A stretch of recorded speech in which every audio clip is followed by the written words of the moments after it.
Yo, what's up guys, welcome back to the channel, and today I'm going to show you how to use Affirm's payment calculator. So it's going to be a really quick video. We're not going to waste any time. Let's just get straight into it. So first step is to go to Affirm's website, and you're going to sign into your account. So once you're logged into your account, just click on payment calculator.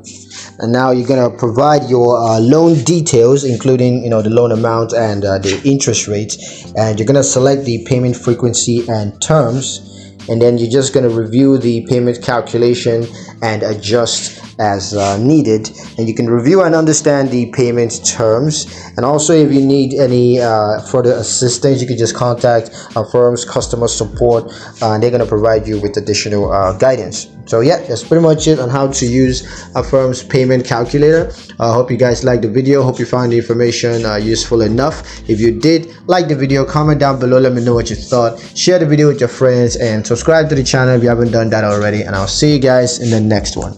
Peace.